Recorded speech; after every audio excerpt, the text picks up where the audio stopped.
katana! Sai de mim! Sai de mim! Meu Deus do céu, cara!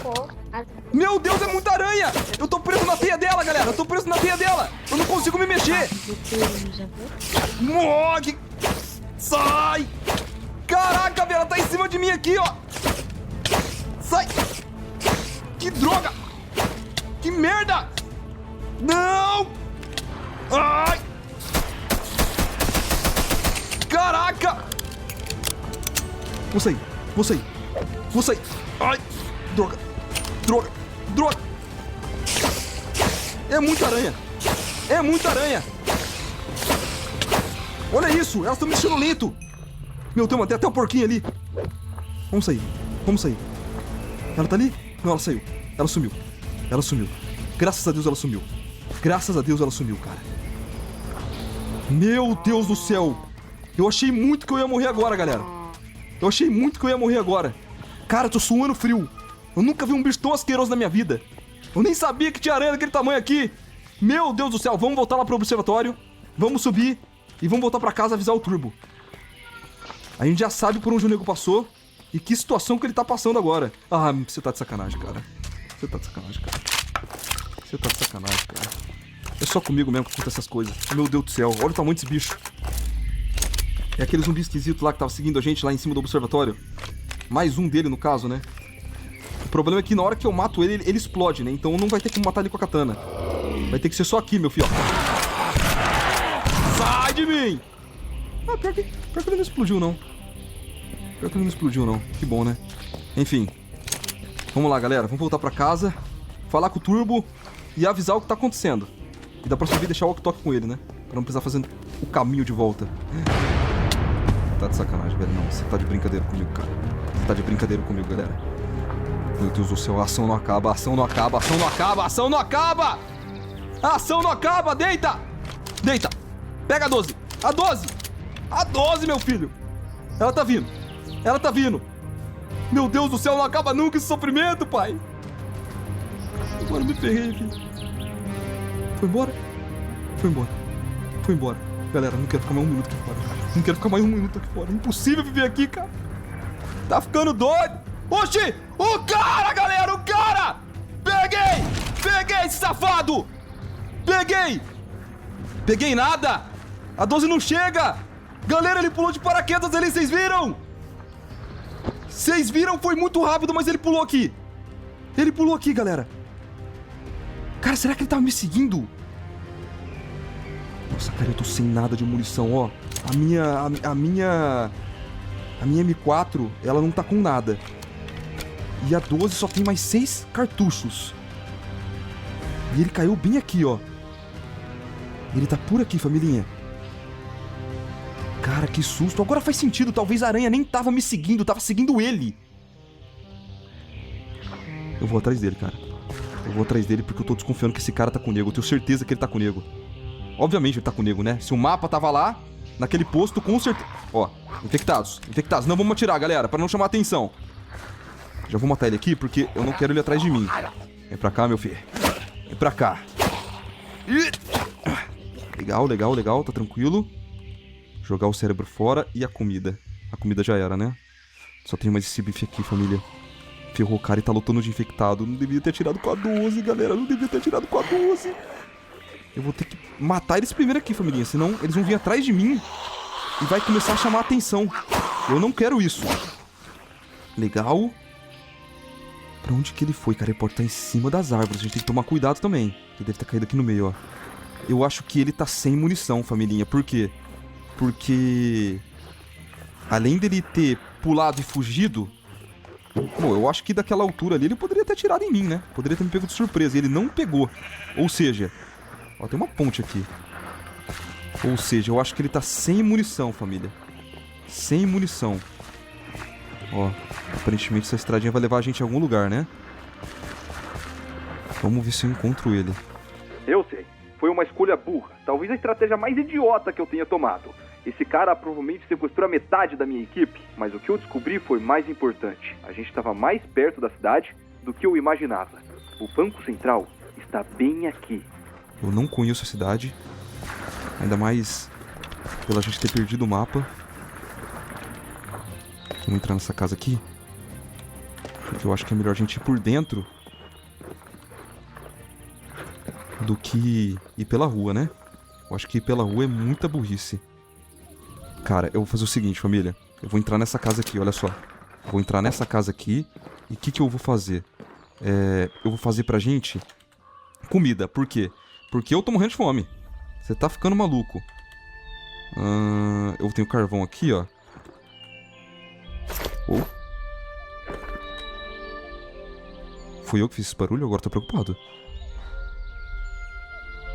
Parece que eu tinha escutado um barulho de bolsa. Pode ter sido eu, né? Pode ter sido eu. Tá tranquilo, família? Vamos lá. Vou colocar aqui uns bifinhos pra ferver. Pra esquentar. Porque senão a gente vai acabar morrendo de fome. O semáforo fica vermelho por 40 segundos. Bora ver se eu consigo vender nesse tempo? Fechou. Tô com minhas tortinhas de limão na mão, minha maquininha na outra e bora fazer acontecer. Oiê, tudo bem? R$15. Eu aceito crédito, débito, aproximação. Aqui, 15. Aí é só aproximar aqui. E na hora que o sinal abriu, hein? Vambora! Posso chegar pertinho de você enquanto não abre? Pronto, caiu. E o Pix eu não pago nada de taxa. R$15. Hein? Crédito ou débito? Olha isso, 3 vendas, 3 formas diferentes e tudo pelo celular, hein? Depois do semáforo eu continuei... Pra esquentar, porque senão a gente vai acabar morrendo de fome. Que barulho foi esse? Que barulho foi esse, galera? Oh, tem uma moto aqui. Vocês ouviram isso, né? Vocês escutaram isso, né, galera? O que é aquilo ali? Ah, é um infectado. Tá tranquilo, achei que era uma pessoa. Vou entrar, não sou nem doido de ficar aqui. Tá ficando doido. Vamos ver se o bifão tá pronto. Porque talvez a gente vai ter um confronto em breve, hein? Então a gente não pode estar com fome. Oh. Tem alguma coisa aqui. Um infectado, será? Agora eu não sei, hein? Será que o silenciador que eu tirei da nossa metralhadora, ele serve aqui? Pô, não serve. Seria muito útil, cara. Porque a gente conseguiria pegar os infectados no silêncio, na calada. Jogar isso aqui fora. Pegar mais um embufoso. Agora acabou. Agora a gente pode sair daqui, galera. Ah, sem contar que eu acho que essa 1911, ela tá municiada, hein? Vou colocar ela aqui também, ó. Vamos ver. Ela tá municiada. Boa. Agora vamos sair daqui na calada. Tem uma aranha aqui. Tem aranhas aqui, galera. Tem aranhas aqui, cara. Ó, tá atacando tem em mim. Olha lá. Tá ficando doido. Ai, ui. Tá doido. Vou sair pela frente. Vou sair por aqui. Continuar a nossa procura, filho. Vamos continuar procurando esse cara. Ai, meu Deus do céu. Olha o tamanho daquela aranha ali, galera. Tá olhando pra mim, galera. Olha o tamanho desse bicho. Meu Deus. Ai, meu Deus. Que susto. Maldito. Filha da mãe. Santo Deus, que susto, cara. Que isso? Parece um zumbi do The Last of Us. Olha isso, galera. Que é isso, galera? Sai, cruz credo. Peguei. Merda, a aranha tá vindo, cara. Eu não quero que a aranha venha. Santo Deus. Que isso? Tá ficando doido, galera.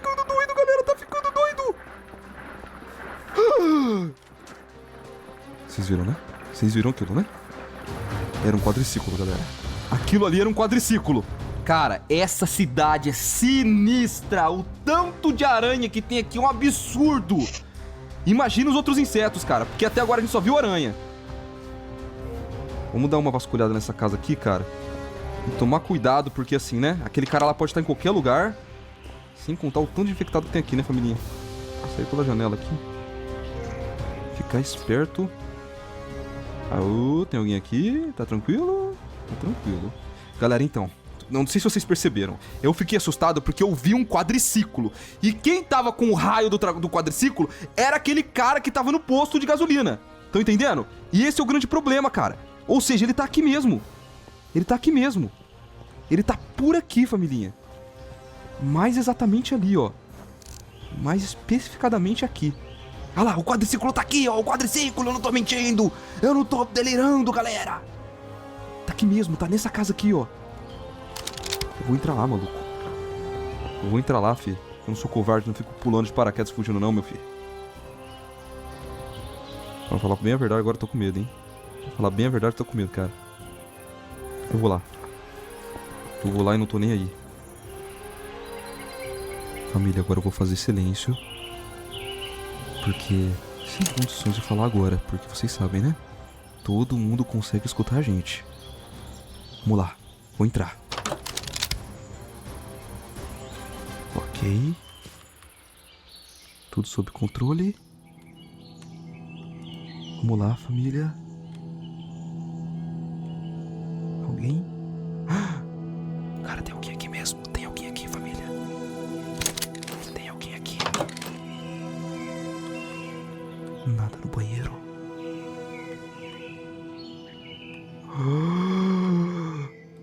Galera, que merda é essa? Cara, olha esse lugar, tem uma lousa aqui, cara. O que tem lousa no Apocalipse? Tem um plano. Cara, isso aqui é muito parecido com o nosso mapa. Tá falando do banco, olha isso, galera, olha isso. Celas, barreiras, a cidade, o banco. Que é muito parecido com o mapa, o nosso mapa. Cara, a gente não tá sozinho, galera. A gente não tá sozinho. É, isso a gente sabe, né? Mas com certeza tem mais gente querendo roubar o raio do banco. Oxi! O rádio tá funcionando? O rádio tá funcionando. Alô, Cam? Turbo! Turbo! Não é possível! Turbo! Coruja, meu Deus do céu, eu tive que fugir, meu velho. Como é que tu tá me ouvindo? Tu tá me escutando mesmo? Oi, Eu câmbio. tô com um rádio aqui que eu achei, rapaz. Você tá em casa? Como é que tu conseguiu a frequência? Eu tô no porão, sei lá, eu saí trocando aqui, você sabe que eu sou como que eu sou, eu saí trocando. Mas o que aconteceu, Turbo? Cara, tinha um cara com cabeça de alguma coisa, eu não vi direito. Não, cabeça de caveira. Tinha um cara com cabeça de caveira, não é? Ele mesmo, cabeça de caveira. O Cara, cabeça de caveira, ele é meu perigoso. Meu Deus do céu, Turbo. Fica dentro do porão, cara. Eu tô seguindo esse cara agora. Aparentemente eu tô numa base. Você conseguiu a frequência de uma base e tem um plano numa lousa aqui, cara. claro, cara. Tiros! Turbo, câmbio desligo. Tem tiros aqui, tiros. Meu Deus. Cuidado. Meu Deus do céu. Meu Deus do céu, meu Deus do céu. Meu Deus do céu. Ah, ali, é ele. Aí, seu salafrário. Vou te catar, rapaz. Eu vou lhe pegar. Não se aproxime, não! Cara, será que é a base dele? Será que é a base dele, galera? Ele tava ali atrás da árvore. Ele tava ali atrás da árvore! Que merda, cara, que merda. Ô! Aí, eu sei que tu tá sem munição, hein? Eu sei que tu tá com pouca munição. Ele não fala não? Ele é mudo? Será que ele tá na casa? Ele tá aqui atrás! Ele tá aqui atrás! Sai da casa, moleque! Eu tô te escutando, seu safado! Cara, ele tá ali atrás, galera. Ele falou comigo. Quem escutou? Ele falou comigo, galera! Meu Deus do céu, como é que eu faço agora? Eu não vou sair daqui não, você tá ficando maluco. Eu não vou sair daqui nem ferrando. Ele vai entrar, eu tenho certeza que ele vai entrar. Olha onde o tiro pegou ali. Eu tô te escutando. Quem que é tu, rapaz? Não é você que faz as perguntas. Eu não tô te escutando direito não, meu filho. Não sei se eu acho que você tá me escutando direito, mas eu não tô te escutando direito não. Assim, se você pudesse chegar um pouco mais perto pra gente se comunicar e tentar conversar assim numa forma pacífica, eu posso entender seu lado, tá me entendendo? O que não vai dar é que, tipo assim, eu não quero, né, ir dessa pra melhor. Com certeza você também não quer ir dessa pra melhor. Mas nós dois aqui estamos no impasse, meu queridão, tá entendendo? Pelo que eu vi, você também tá atrás do ouro. Você tá atrás do Banco Central e aparentemente pegou meu amigo, né, seu safado? Você acha que eu não sei? Não tem impasse, garoto. Quê? Sua voz é bem esquisita, viu, meu filho? Cala a boca e sai dessa porta. Eu não vou sair da porta, meu filho. Tem uma 12 apontada pra ela. Se tu abrir, é pedacinho pra todo lado, hein? Tem uma 12 apontada pra você e pra todos os cantos dessa cidade. Nossa, falou o impossível. Tá, olha só. Vamos fazer o seguinte. A gente pode tentar, como eu disse pra você, ninguém aqui quer ir dessa pra melhor, né? E eu sei que você tá com meu amigo, então as condições é o seguinte, pilantra. Tu passa o nego pra cá e eu não passo a rajada na tua cara. Você é o refém. Eu estou com seu amigo e toda a sua equipe. Se não ouvir o que eu tô falando, você vai morrer também. Ó, tô tentando ser sincero com você, tá me entendendo? Mas assim, a gente não... Você não tá sendo sincero comigo, porque você tá mentindo. Você não tá com a minha equipe toda, porque a minha outra parte da equipe está lá do outro lado do mapa. Ou seja, você está mentindo, você só tá com um nego que eu sei, meu querido. Porque eu acabei de entrar em contato com um amigo meu, e ele tá seguro! Você tá falando do seu amigo que correu de mim? Mas também com essa cara feia sua aí, quem não corre, né, meu filho? Sai do quarto e se rende. Tá bom. É tu que tá fazendo cocô no baldinho! Eu vi você cocô no baldinho lá na casa! Na casa que eu tô! Você que tá fazendo cocô no baldinho, né, seu safado? Não tem mais encarnação, como que eu vou fazer cocô sem o baldinho? Sei lá, faz cocô no chão, cocô no baldinho é muito nojento. Tá, olha só, eu vou fazer o seguinte, eu vou abrir a porta, tá ok? E... Bom... Larga sua arma. Eu posso jogar minha arma, é isso aí, eu vou jogar minha arma. Pode ficar tranquilo que eu vou jogar ela, tá bom? Mas eu vou abrir a porta primeiro, hein? Vai logo. Eu vou abrir a porta e tu pega a minha arma, hein? Eu faço as perguntas. Só que sai da frente da porta, que eu tô vendo que você tá bem na frente da porta, viu, seu safado? Fica aí. Eu vou sair. É um acordo. Eu vou sair e você fica aí no canto. Ó, eu abri a porta. Vou tacar minha arma, hein? Pega aí. Se você ter... Ai! Que isso, mano? Te catei, seu filho da mãe, eu tô te vendo! E aí, quem que tá de refém agora, seu pilantra? Fala pra mim! Moleque, você vai pagar caro por isso. Você tá falando com o melhor apocalipse do mundo. Eu sou apocalíptico, meu filho. Eu já participei de vários apocalipses aqui, meu filho. Você não vai me vencer, não. Pode voltar, pode voltar. Fica paradinho aí, meu filho. Fica paradinho aí. Fica paradinho aí. Caraca, velho. Meu Deus do céu. Não. Que merda que eu fiz, meu Deus do céu. Tem alguma coisa acontecendo comigo. Não se mexe. Eu sei que tu tá morrendo, hein. Tem munição aqui, galera. Fica aí, seu pilantra. Fica aí.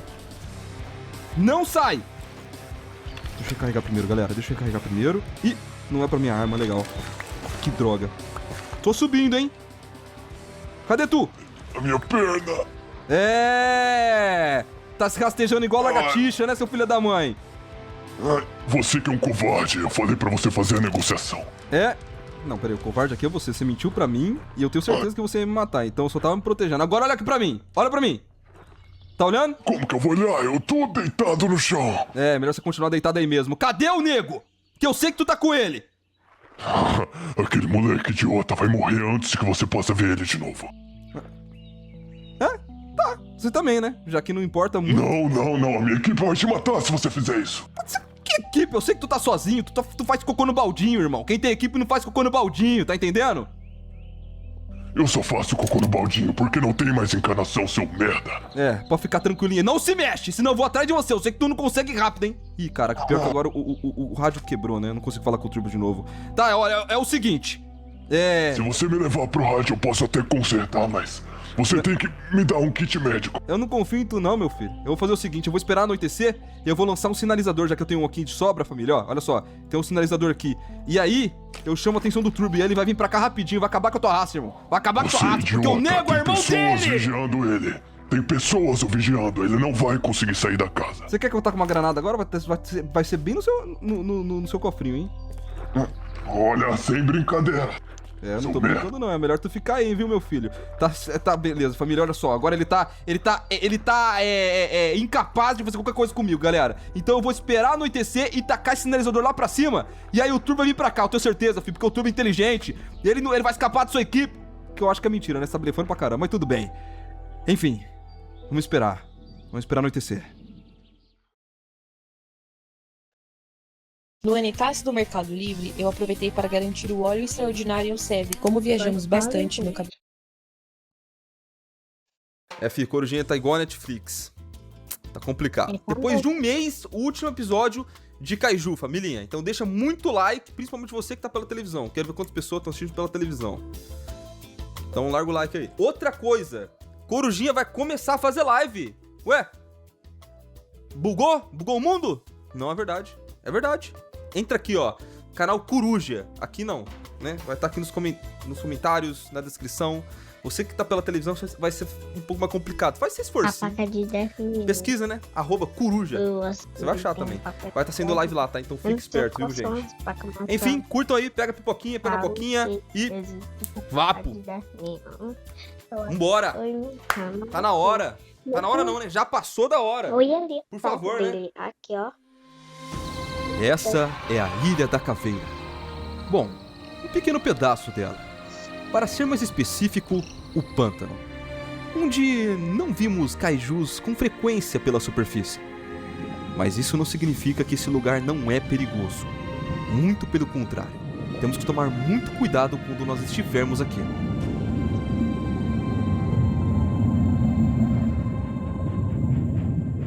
Pelas informações, o soldado perdido montou um pequeno acampamento em uma área isolada do pântano. E nós temos que ir lá o mais rápido possível para resgatá-lo. Mas antes de tudo, a gente precisa se ajudar, porque a gente está preso nesse barco, cercado por um kaiju gigantesco. E o nosso helicóptero tá sem gasolina. Então a gente vai ter que resolver esse problema primeiro. Eu tô ficando louco! Eu tô ficando maluco! Zeca, nós temos um objetivo. A gente tem que botar essa jossa pra voar. Mas antes, a gente precisa fazer um tanque de combustível. E como é que faz esse trambolho? Fazer a bomba de combustível é relativamente fácil, só que a maioria dos itens a gente só consegue em terra firme. Então ao invés de fazer ela, eu fiz um barco e também uma wrench, ou seja, a chave de fenda. Com ela a gente consegue quebrar o helicóptero e levar ele com a gente. Então a gente enfrentou o risco de cruzar esse pedaço de água até a praia, mesmo com o Tiamat nadando debaixo da gente. Porque o nosso problema real começa quando nós chegamos em terra firme. Ó! Ó! Ó o homem lá! Ó! Caraca, olha como ele faz a cauda, fi! Eu vou passar lá Você do viu ladinho aquilo? dele, fi. Você viu aquilo? Do ladinho dele. Fica vendo? Fica Vai. vendo? Ó, só a caudona ali. Ó, ó, ó. Morreu. Ai, cara, eu vou pegar o barco, vai que a gente utiliza ele da próxima vez. O Zé morreu mesmo? Ah, você tá sacanagem que o Zé morreu, cara. Ah, meu Deus, ele destruiu o seu barco! Ele destruiu o seu barco! Ele destruiu o barco do Zeca, família!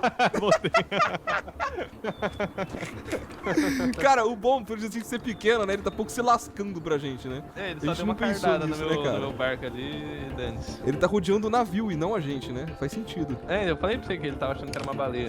Nossa, eu tenho que comer um bife burger. Oh! Tiro, muito tiro! Zeca, toma cuidado, inimigos à frente! Inimigos à frente! De boa, que eu sou treinado no Battlefield 6. Caraca, mas por que esses soldados malucos... Ah, na verdade não são soldados, pode... Ai, é os terroristas, são os terroristas da última missão, Zé. Na última missão que fizemos, nós encontramos o acampamento de caçadores de kaijus ilegais. Eles capturavam kaijus, prendiam eles para depois vendê-los. E foi lá que tivemos o nosso primeiro contato contra os caçadores. E também, como eu não posso esquecer, foi lá que aconteceu o nosso primeiro contato com o soldado perdido, a nossa missão principal. E, obviamente, onde nós roubamos o helicóptero. E é por isso que agora nós estamos sendo caçados por eles. Ai, tomei tiro. Onde? Tomei muito tiro. Mas eu não tô escutando, velho, você deve estar longe. Morri. Ah, eu tô vendo você, Zé! Caraca, Zé, você foi... Caraca, mas você foi tipo o Canguru Jack, você subiu a montanha no pulo, fi. Eu subi, eu morri. Mas tem muita gente em volta. Não, fica tranquilo. Mas muita gente mesmo? Porque eu tô do seu lado. Muita, porque tem um atrás passando na minha frente andando agora. Calma aí. Que a gente vai Nossa, chegar aqui cara. na quietude, quietinho. Tristeza. Deita no chão. Calma. Senti um pipoco. Eu tô escutando eles gritando em tudo. Oh! Aí eu Nossa. consigo tirar deitado, calma, se eu ver um deles eu vou matar. Nossa, cara, de onde tá vindo isso? Olha isso, cara. Eles estão me vendo, mas não tô vendo eles. Nossa, eu não tô vendo nada. Eu não sei se é ele aqui. Ai, meu Deus do céu, acho que é ele. Me ajuda. Calma aí, tá Mas tranquilo. você vai tentar me resgatar mesmo? Não, vou tentar te... Quantos minutos você tá aí? 1 minuto e 5 segundos. 60 Peguei um, Zé! Peguei um! Caraca, ele veio na caruda, ele veio me pegar em queima-roupa. Eu vou Tá morrer. maluco? Vai não, Zé, vai não. Tô aqui. Tô com você. Ai, Tô com você. Pronto? cuidado que tem mais, viu? Cuidado que tem mais. Tranquilo. Vem agachado, Zé. Peraí que eu tô comendo. Acho que você pegou. vida. Calma. Olha ele! Pegou? Tá ali na frente, cara. Tá ali na frente. Onde tem Meu igual- Deus, é muito! Sai, corre. Não, a gente não vai ter munição pra isso, velho. Corre. Desiste, Zé. Desiste. Tô com meu coração, tô com Vamos seguir nosso caminho, deixa... Ai! Meu Deus do céu. Coruja, acho que eu não tenho escapatória, Coruja. Vou me sacrificar pra você sair vivo. Não, vamos juntos, Zé. Vamos juntos que a gente precisa decolar esse helicóptero, Zé. A gente vai precisar sair daqui juntos. Mas eu tô preso aqui, eu tô cercado, mano. Mas cercado por onde? Por quem? Por Ué. todos eles? É, por todos eles. Pensando. Calma, não, eu vou matar ele. Ai! Nossa, eu tô me mandando nas costas que eu acho que eu não levanto mais, velho. Calma aí, Morreu? Zé. Calma aí. Eu vou fazer um impossível pra te buscar, Ai, meu cara. Deus. Vou fazer um impossível pra te buscar. Ai, meu Deus.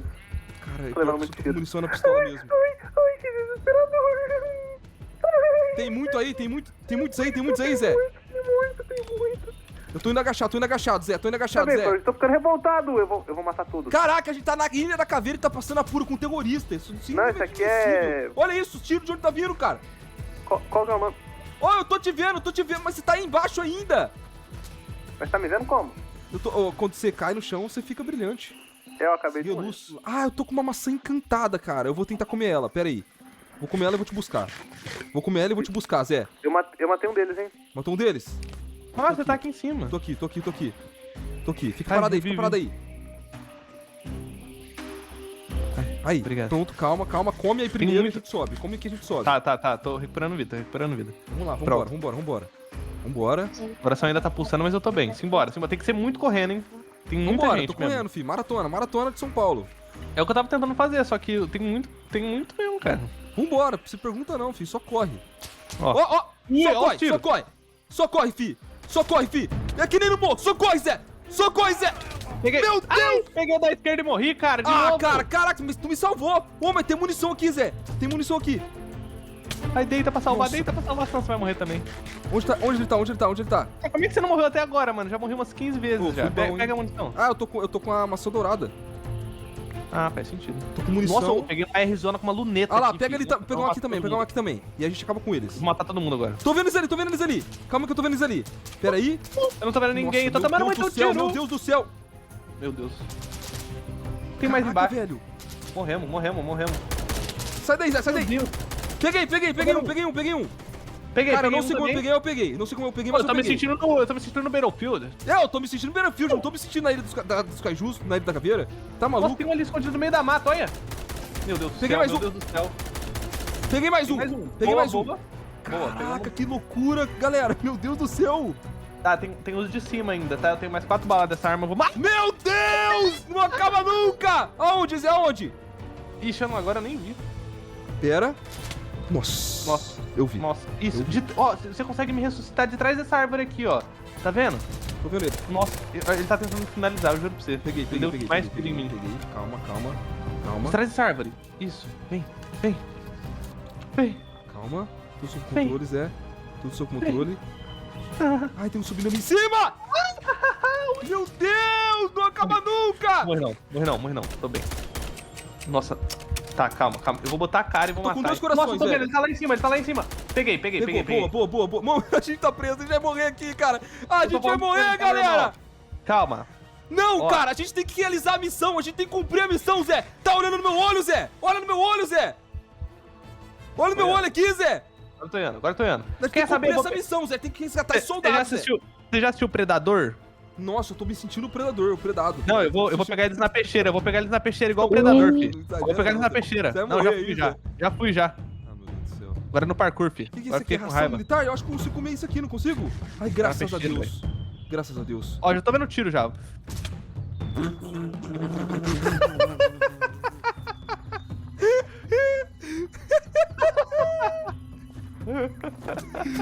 É a missão impossível dos Kaiju, galera! É a missão impossível dos Kaiju!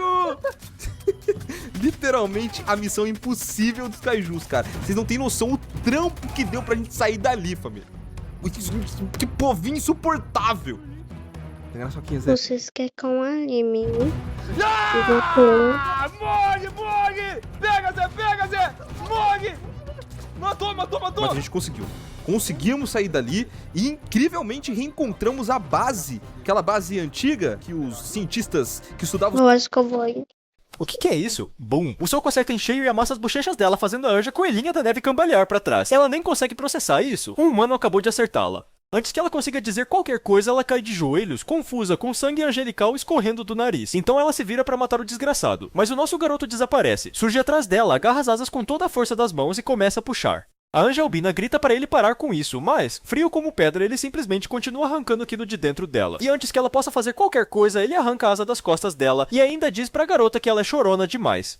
Então ele pisa no outro ombro e arranca outra asa. Ela se contorce de dor e ele puxa uma faca do inventário. Antes que ela consiga dizer algo, bem no fundo do peito dela, o aço congela o coração. Puff! O corpo sem vida da Anja cai no chão. Com isso, ele ganha 2 recompensas secretas por ser a primeira morte de anjo. A runa do massacre e, mais importante de todas, o sangue de anjo, que permite a ele conseguir uma classe única extrema. Mas antes disso, temos que voltar algumas horas.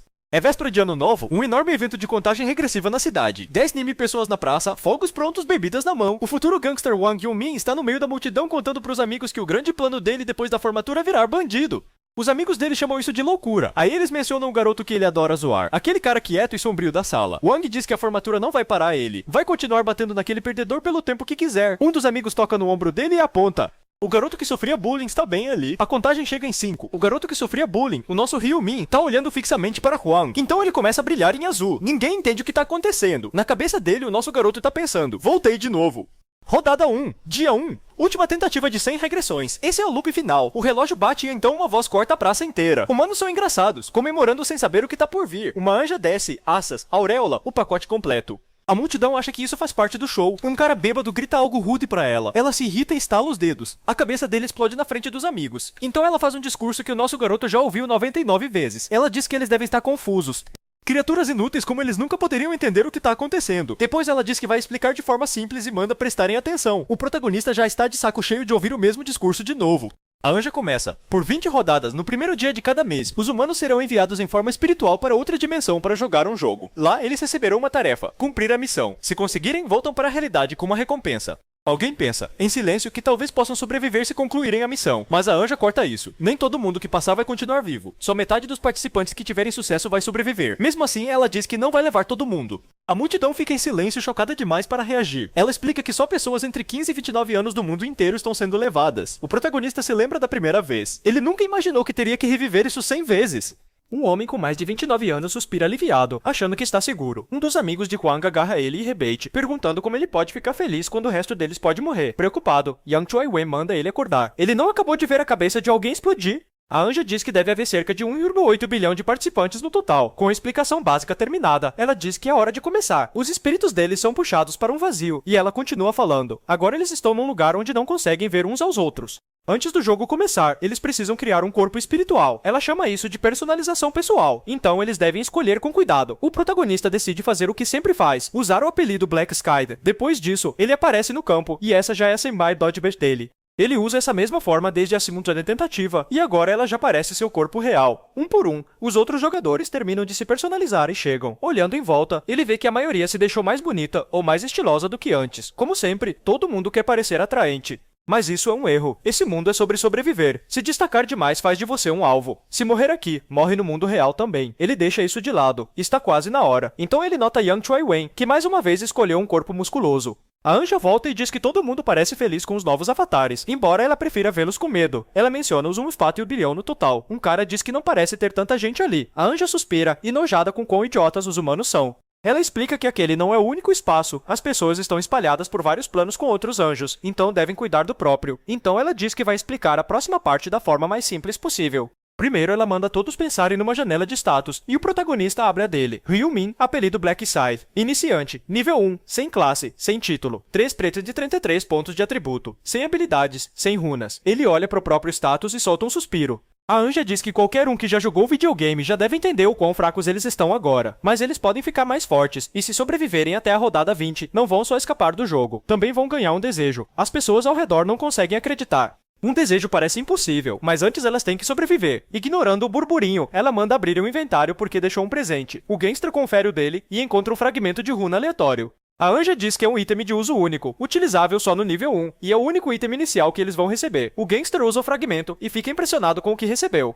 A Anja diz que a sorte deles claramente não foi igual, mas qualquer coisa que tenham recebido é o destino dado a eles, então devem aceitar. Com o registro das runas concluído, ela diz que o verdadeiro show pode começar. Ela estala os dedos e a janela de todo mundo é atualizada. A missão aparece: matar 100 goblins por pessoa em todas as regiões. Há 1,8 bilhão de participantes e só metade pode sobreviver. Nesta região, 10.200 pessoas estão competindo e apenas 5.100 vão viver. Então o primeiro goblin aparece. Alguém aponta pra ele e diz que isso realmente parece um jogo, talvez até algum novo teste virtual. Outros se perguntam se foram sequestrados para isso. A Anja interrompe e diz que eles não deviam se empolgar. Então incontáveis luzes de invocação piscam e uma enorme horda de goblins aparece. Qualquer um que achou que isso era um jogo começa a entrar em pânico. A Anja anuncia chances: 10.000 humanos contra 50.000 goblins e manda eles congelarem. O pânico se espalha. As pessoas gritam que eles estão vindo e imploram para não chegarem perto. Então, no meio da multidão, o protagonista dá um passo à frente. Sem arma nenhuma, ele caminha direto na direção dos goblins. Os outros não conseguem acreditar. Ele não hesita, só dispara um chute afiado direto na testa de um goblin. Fazia parte do plano dele. No meio de uma multidão, a primeira impressão importa e ele precisa que todos se lembrem dele. O goblin cai e a faca dele vai para o chão. O protagonista... Agora eles não vão ousar tratá-lo com desprezo. Ele precisa mostrar sua força e chamar a atenção dela. Ele olha para a Anja, que está rindo depois de ver aquele primeiro golpe. Se ele quiser impressioná-la, vai ter que dar um verdadeiro show. Mais 2 goblins avançam nele. Agora ele tem uma faca. Ele derruba os 2 goblins num instante. A multidão fica chocada. Quem é esse cara? Alguns até o comparam a forças especiais, e o apelido Blackside começa a se espalhar rápido. Alguém murmura que goblins deveriam ser os monstros mais fracos dos jogos. Outro diz que eles também devem conseguir derrotá-los, principalmente se todo mundo trabalhar junto, mesmo que não consigam lutar como Blackside. Mas antes que possam fazer qualquer coisa, um goblin ataca e a primeira pessoa morre. Essa única morte desencadeia tudo. Algumas pessoas desmoronam e saem correndo, outras tentam revidar, o lugar inteiro vira um caos. Enquanto corta goblins com facilidade, o protagonista observa e pensa que ninguém mais vê isso como um jogo. Agora, tudo o que importa pra eles é continuar vivos. Quando o medo toma conta, as pessoas param de pensar e só correm. Essa foi a escolha dele na primeira tentativa também. Na segunda, ele entendeu que fugir era inútil naquele campo de batalha. Uma garota tenta escapar, mas bate numa barreira invisível e percebe que não existe saída. Ele já sabe que a maioria dos humanos modernos teria dificuldade para matar até um único goblin. Mesmo assim, se quiserem viver, vão ter que superar isso. A luta continua furiosa, pessoas caem, goblins atacam e a Anja apenas observa. Rindo, ela diz que é divertido ver humanos lutando contra goblins. Pequenos ou não, monstros armados ainda são perigosos, então os olhos dela param no protagonista. Quem é esse humano? Blacksides, 70 de 100. Ela percebe que o sistema não mostra quase nada sobre ele, além do progresso da missão. Irritada, ela se pergunta por que o resto está oculto. Ela suspira, dizendo que guiar humanos é irritante, mas observá-los está começando a diverti-la. O protagonista mata outro goblin. Ele ganha 4 de experiência, 10 de ouro e sobe de nível. Agora está em 75 de 100. Ele desliza para longe de uma flecha enquanto 5 goblins avançam nele. Ele desvia do primeiro, apunhala um no peito, derruba o seguinte, depois gira a adaga na testa de outro goblin. O último congela, tentando se esconder entre os outros. Não adianta, ele mata aquele também. Então ele encara o resto e grita. Os goblins recuam, assustados demais para se mover. Ele solta o ar. Pelo menos agora pode descansar por seus. Em seguida ele abre o status. Tá no nível 4 com 6 pontos, o que significa que tá recebendo 2 pontos de atributo por nível. Ele coloca todos em destreza, isso melhora a esquiva, velocidade de ataque e velocidade de movimento. Facilmente o melhor atributo no começo. Com um progresso tão rápido, ele tem certeza de que a Anja já o notou. Agora é hora de terminar. Ele arremessa a adaga, girando direto na testa de um goblin. Não vão vir, os goblins continuam paralisados e ele completa. Então eu vou até vocês. Num piscar de olhos, ele já tá atrás deles com a faca na mão. Eles mal reagem antes de ele atravessar o grupo e matar todos. Mais experiência, 10 de ouro, outro nível, e com isso ele matou os 100 goblins. A rodada 1 está concluída. Uma barreira dourada o cerca. Ele limpa a rodada 1 com facilidade. Ele fez aquela matança para chamar a atenção da Anja, mas também por outro motivo. Então o sistema anuncia que ele terminou em primeiro na região atual. Também o declara em primeiro em toda a região. Vencedor da rodada 1, Blackside. Ele suspira. Primeiro lugar de novo. Terminar cedo importa, já que o top 3 recebe recompensas extras com base na colocação. O sistema concede a ele um ticket de arma rara de baixo nível por ficar em primeiro na região atual. Mais importante ainda, por terminar em primeiro no geral, ele recebe uma recompensa especial e um baú de seleção. De longe o melhor prêmio. Ele decide usar o ticket de arma. Primeiro. As opções são uma espada, um estilete ou uma lança. Não é nada demais, mas conseguir equipamento tão cedo ainda é uma vantagem. Sem hesitar, ele escolhe o estilete. É uma arma rara com 15 de ataque e bônus de destreza. Não tem efeito especial, mas para ele, joga fora a adaga básica do Goblin. O baú especial de seleção pode esperar por enquanto. Ao checar seu status de novo, ele pensa no título que... Claro, Multi vem pro jogo e vem com tudo! É isso mesmo, e ele vem com 6 maiores streamings e a programação esportiva.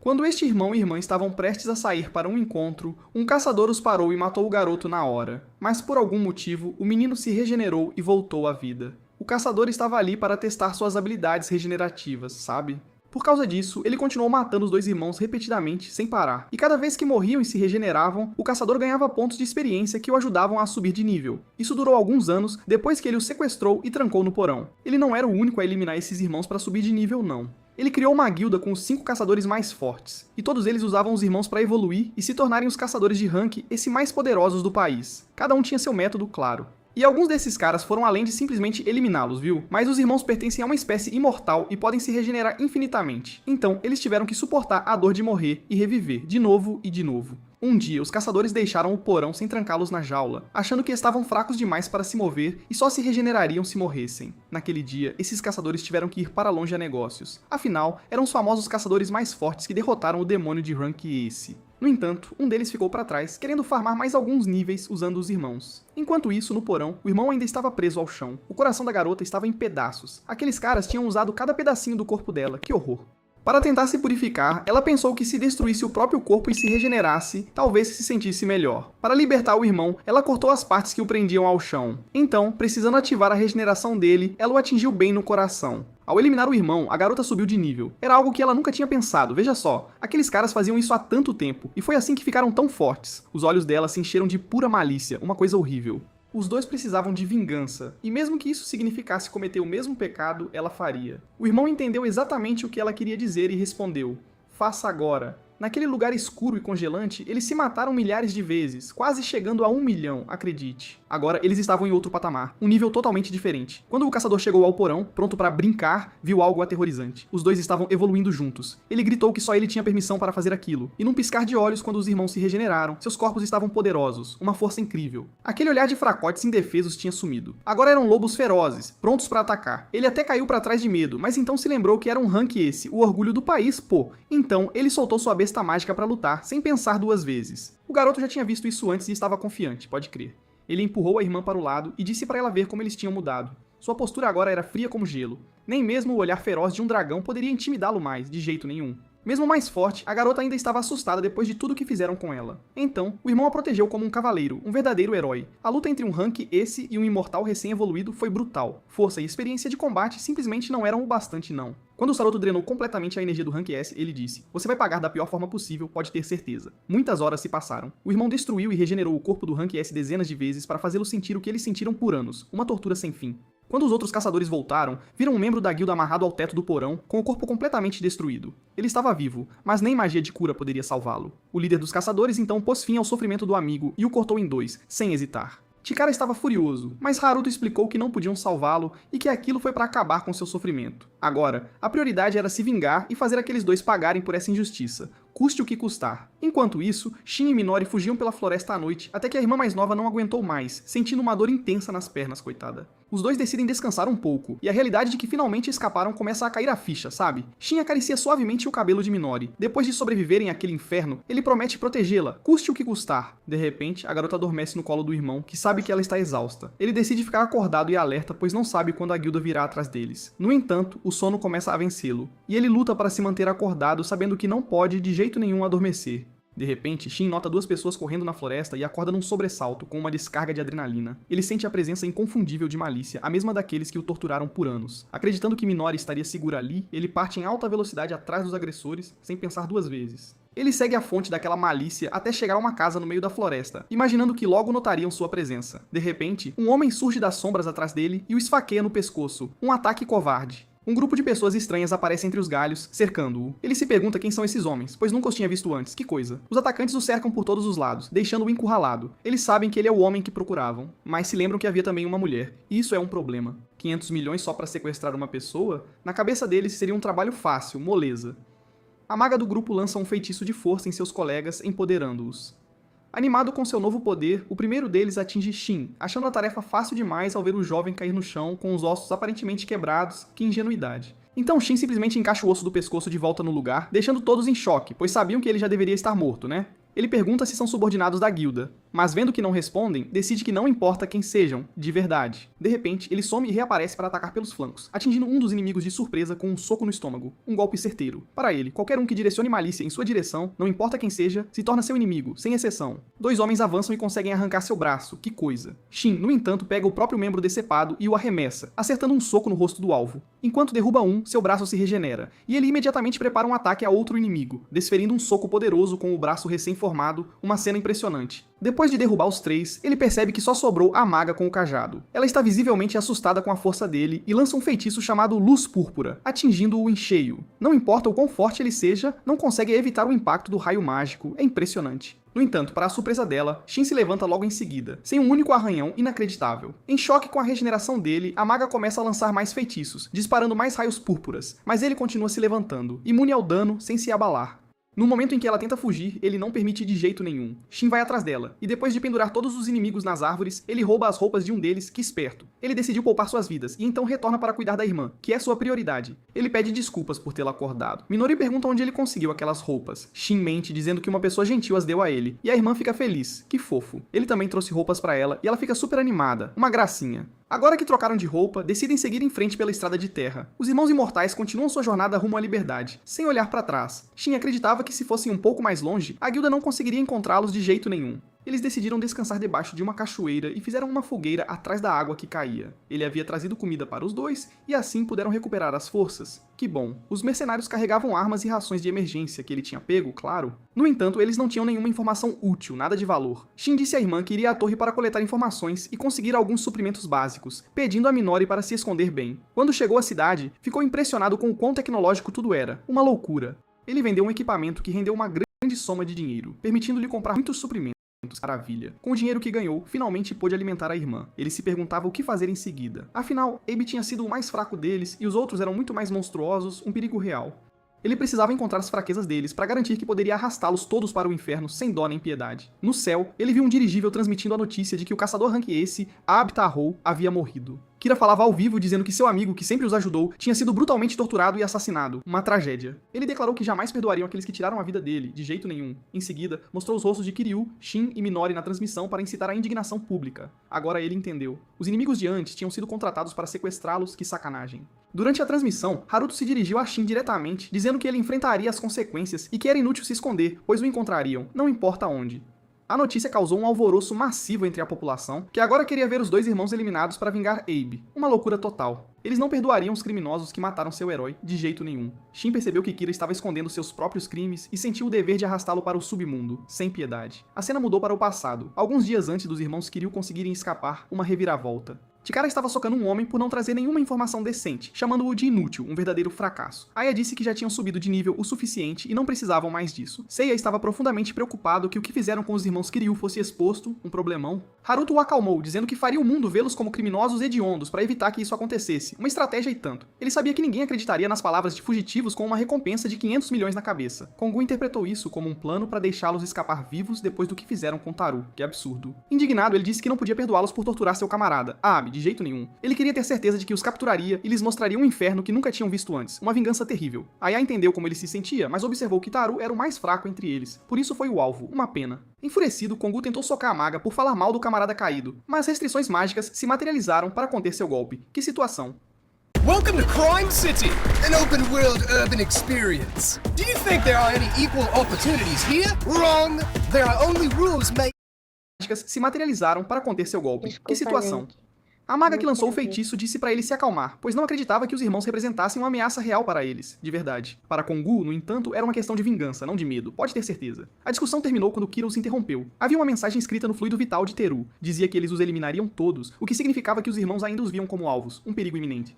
Haruto disse a todos para não entrarem em pânico, pois sabia que os Kiryus apareceriam em breve, era questão de tempo. O mundo estava do lado deles, já que seus nomes, rostos e a recompensa haviam sido tornados públicos. Informações sobre os dois certamente surgiriam logo, sem dúvida. Quando Kongu tentou argumentar, Haruto disse que entrar em pânico não ajudaria. Afinal, eram heróis mundialmente renomados, né? Eles precisavam se preparar para enfrentar os senhores do inferno e iriam descansar por enquanto, já que estavam todos exaustos, coitados. T'Chakara, no entanto, não conseguia descansar com tanto ressentimento fervendo dentro dele, uma raiva imensa. Ele estava determinado a encontrar os dois e eliminá-los, custe o que custar. Enquanto isso, na cachoeira, os dois irmãos estavam juntos. Minori tinha dormido muito bem ali, pois a magia de ilusão a permitiu dormir em paz, alheia a qualquer ameaça, que sorte.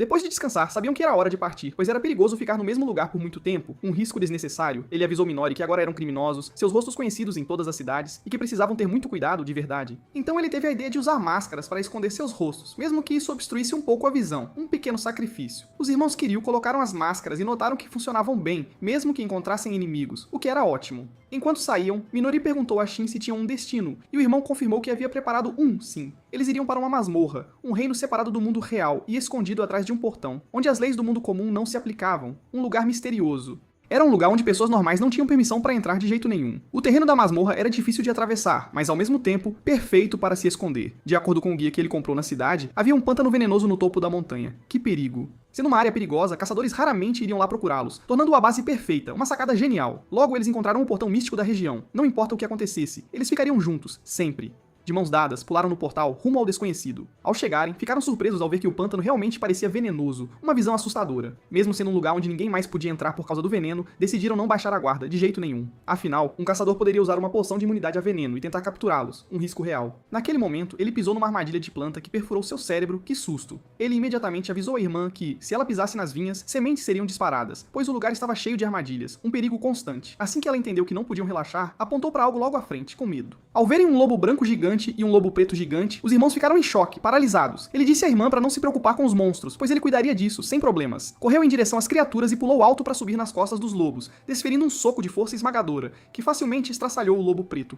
Uma força absurda. No entanto, o lobo branco então devorou metade do corpo dele, que horror. Minori ficou paralisada, mas ele se regenerou rapidamente, embora estivesse assustado, claro. Sendo um monstro de masmorra, a velocidade e força da criatura estavam em outro nível, ainda mais fortes que Ebteru e sua quimera. Uma ameaça real. Minori lançou um feitiço para proteger o irmão, uma magia incrível. Era um encantamento que fazia seus braços e pernas decepados se moverem sozinhos para atacar o monstro. Que coisa. As duas mãos decepadas forçaram a boca do lobo a se abrir, revelando seus dentes, uma cena bizarra. Assim que sua boca estava bem aberta, ele avançou em direção à criatura, conseguindo perfurá-la e encerrar a luta finalmente. Exausto, ele estava ofegante e suando muito, deixando a irmã preocupada, coitada. Embora tivesse terminado a luta com sucesso, estava visivelmente cansado, exausto mesmo. Ele acreditava que a habilidade que usou para derrotar o lobo só havia se manifestado por causa do feitiço de Minori. Que coisa. Vendo raios vermelhos percorrendo seu corpo, ele comentou o quão útil aquilo era, já que o ajudou a vencer, uma grande ajuda. Enquanto isso, em outro lugar, um mês após a fuga dos irmãos, Kongu pegou uma pedra gigante enquanto seus subordinados lutavam contra monstros. Ele arremessou a rocha com força máxima, derrotando as Wyverns azuis. Que poder! Em seguida, ele atacou outra e começou a arrancar brutalmente sua asa, subindo de nível no processo. Que brutalidade!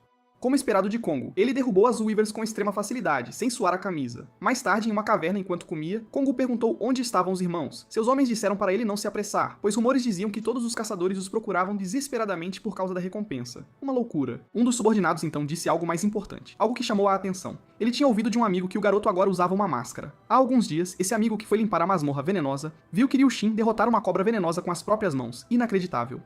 Uma cobra venenosa é um monstro de rank, há cujo veneno pode derrubar um elefante, uma coisa impressionante. Nenhum deles conseguia imaginar um ser humano derrubando tal criatura. Era impensável. Para Chikara, era estranho que um guerreiro tão forte existisse e ele não soubesse. Que mistério. O fato de alguém ter derrotado uma cobra rank A de mãos nuas o deixou ansioso para conhecer esse homem mascarado. Uma curiosidade imensa. O subordinado afirmou que o evento havia ocorrido há 3 dias e que o garoto ainda devia estar na masmorra, com certeza. Sabendo que era uma área restrita e perigosa, um dos homens tentou argumentar com Kongo, mas a consequência foi um soco. Que brutalidade. Ele então declarou que iriam para o pântano venenoso imediatamente, sem mais delongas. Chikara estava animado para encontrar o homem mascarado, mal podia esperar. De volta à masmorra, o protagonista sente algo, uma presença estranha. Assustado, ele sobe em uma árvore para observar o portal, sentindo uma presença se aproximar. Ele tem certeza de que é Kongu, o Brutamontes. Quando ele diz que vai sair para encontrá-lo, Minori implora para ele ficar, com medo. Nosso herói, no entanto, diz para ela se acalmar, explicando que eles também estão mais fortes agora, pode crer. Esta era a chance perfeita para se vingar do Brutamontes, finalmente. Ele diz à irmã para não parecer tão preocupada, garantindo que tudo ficará bem, já que ele não pode morrer, de jeito nenhum.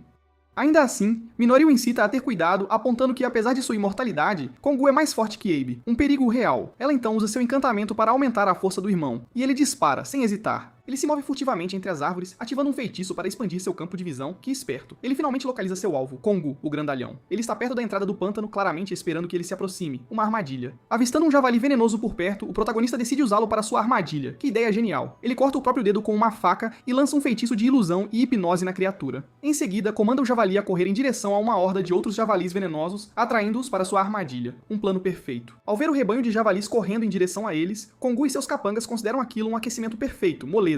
Ele ordena que seus homens parem de tremer e ataquem as criaturas. Enquanto esmaga os animais com facilidade, Kongu grita por mais, achando a luta simples demais, um tédio. Depois de derrotar todo o rebanho, ele comenta como foi fácil, uma brincadeira de criança. No entanto, seus capangas imploram por prisão, mas Chikara se recusa a ouvir, que teimosia. Um de seus homens reclama de exaustão extrema e falta de ar antes de começar a vomitar sangue, que horror. Logo sua pele e a dos outros começa a derreter, e todos tossem grandes quantidades de sangue. Uma cena grotesca. Kongu sente cheiro de veneno no ar e finalmente entende por que seus homens estão sucumbindo. Que burro. Ele sabe que javalis venenosos não liberam esse tipo de toxina quando mortos, algo está errado. Ele se pergunta o que está acontecendo e bem nesse momento o protagonista surge por trás dele, que surpresa. Ele ataca, mas Kongu defende o golpe sem esforço com uma facilidade impressionante. Virando-se, Kongu vê o homem mascarado e percebe que os rumores sobre ele eram verdadeiros afinal. O herói então avança e consegue cortar a mão de Chikara com sua faca. Um golpe certeiro. Mesmo com a lâmina cravada na mão, ele revida com um soco poderoso, uma força bruta. O protagonista é arremessado para trás, sentindo a força do impacto e o vento gerado pelo golpe, que impacto. Os movimentos e a resiliência de Kongu confirmam todos os rumores sobre sua força. É impressionante. Kongu arranca a faca da mão e declara que pegou gosto pelo homem mascarado. Que coisa. Ele explica que admira homens fortes e tem nojo dos fracos. Uma filosofia bem peculiar. Seus capangas morreram porque eram fracos. Simples assim. Convencido da força do homem mascarado, ele o convida para se juntar ao seu grupo. Uma proposta e tanto. Se ele se tornasse seu subordinado sob a bandeira de Byakuren, ganharia dinheiro, honra e mulheres. Tudo de bom. Tudo isso seria dele, uma vida de luxo. Kongu então pergunta se a oferta parece atraente, um convite irrecusável. Ele repete o que disse antes sobre adorar os fortes e odiar os fracos, uma filosofia de vida. Ele pensou que os homens que trouxe para o pântano tinham potencial, mas estava enganado, que decepção. Eles o irritavam sem parar, e agora ele se arrepende de não tê-los usado como sacos de pancada para treinar. Que cruel. O protagonista se lembra da tortura que sofreu e pergunta por que ele atormenta os fracos. Chikara responde que simplesmente acha divertido, uma diversão sádica. Ele descreve como, quando soca os fracos, as reações deles são sempre as mesmas, previsíveis. Eles começam a pedir desculpas, implorando. Todos dizem as mesmas coisas, e ver seus rostos contorcidos de medo o faz rir. Uma cena hilária pra ele. Suas expressões desesperadas o divertem infinitamente. Uma verdadeira comédia. Ouvindo isso, o herói fica enfurecido e avança, desferindo um soco no rosto dele, um golpe certeiro. Kongu acredita que, como homens, eles nasceram para lutar, e ele elogia o soco do protagonista. Que força. Imediatamente depois ele se prepara para um golpe poderoso, mas Shin consegue desviar para o lado, por pouco. No momento seguinte, Shin pega sua adaga e esfaqueia o braço do vilão, um ataque rápido. Não fazia parte do plano de Kongu deixá-lo sair vivo, mas ele reconhece que seu oponente é muito forte, um adversário digno. Shin já tinha certeza que Chikara era um monstro, e isso se confirmou de novo ao vê-lo preparar um soco brutal, com o rosto transbordando ódio. O golpe explosivo, quebrando ossos, acertou Shin em cheio, arremessando-o longe. Após ser arremessado, Shin sentiu que aquele foi o golpe mais pesado que já havia recebido na vida. Ele acreditava ter sentido o auge do poder de Kongu. Kongu se aproximou e perguntou se ele havia aguentado o impacto. Para sua surpresa, Kongu afirmou que estava se segurando, usando apenas 30% de sua força total. A revelação deixou Shin em choque, sem conseguir acreditar que aquilo não era um golpe de força total. Seu inimigo o encorajou a usar tudo o que tinha, incluindo suas armas. Ele declarou que aguentaria qualquer ataque que o mascarado lançasse, só para provar quem era o mais forte. Shin avançou com sua faca e desferiu um golpe, mas a lâmina se estilhaçou contra o corpo de Kongu. Kongu disse que com sua força total, uma faca cega como aquela nem faria um arranhão. Ele afirmou que Shin já devia ter entendido a diferença de poder entre eles e que não conseguiria vencer assim. Shin, no entanto, respondeu com uma saraivada de socos. Chikara comentou que ele era o primeiro a desafiá-lo assim, mesmo depois de testemunhar seu poder. Isso fez o vilão gostar ainda mais do mascarado, e ele respondeu com um chute potente. O impacto arremessou o protagonista pelos ares mais uma vez. Animado, ele jogou o garoto no chão. Contudo, ficou desapontado, pois tinha grandes esperanças em Shin e agora o acreditava morto. Mas então, Kongu notou uma poça de veneno no chão e um instante depois, uma faca foi arremessada em seu ombro. Ele achou impossível que a pele de Shin estivesse intacta mesmo após afundar na poça de veneno e o chamou de desumano, embora ainda não conseguisse se lembrar de quem ele era. De repente, Chikara pareceu recordar algo e avançou contra o mascarado com tudo, tentando agarrar nosso herói, que desviava dos golpes. Kongu então carregou um soco com magia e o desferiu no chão. O golpe estilhaçou toda a área, causando uma explosão que varreu Shin para longe. O ataque deixou uma cratera enorme, e o impacto derrubou sua máscara no chão. Ao ver o rosto revelado, a reação de Chikara foi rir histericamente, percebendo que era o imortal o tempo todo. Ele disse que estava procurando por Kiryu Makoto Shin por todo esse tempo e finalmente o havia encontrado. Chikara não conseguia acreditar que o mascarado era ele, e percebeu que Shin só havia aguentado os ataques por causa de sua regeneração. Ele exclamou que o procurava há muito tempo para vingar a morte de Taru. Com essa revelação, ele mudou de ideia sobre fazer de Shin um aliado. Cheio de ódio, declarou que o eliminaria. O protagonista, por sua vez, respondeu que isso não o satisfaria, pois faria muito mais do que apenas eliminar Kongu Chikara. Os dois se enfrentaram e o Brutamontes avançou de novo. Ele arremessou pedras na direção do protagonista e uma veio com tanta velocidade que arrancou seu braço. Imediatamente depois, Kongu preparou um chute aéreo e, ao desferir o golpe, gritou que não deixaria o imortal escapar desta vez. O chute estilhaçou ainda mais o chão, ampliando a cratera. No entanto, nosso herói estava inabalável e disparou em direção a Chikara com grande velocidade, aparecendo à sua frente e desferindo um soco no rosto dele. Kongu mal se moveu com o soco e reagiu perguntando se era só isso que ele podia fazer. Para demonstrar o que era um soco de verdade, ele desferiu um golpe brutal no rosto de Shin, que o arremessou contra uma rocha, tossindo uma grande quantidade de sangue. Ele notou que o imortal tremia após seu golpe devastador. Kongu riu ruidosamente, pois o medo era claramente visível no corpo do garoto. Nosso herói estava aterrorizado e começou a correr enquanto olhava para... que sabia que ele lembrara do terror da tortura.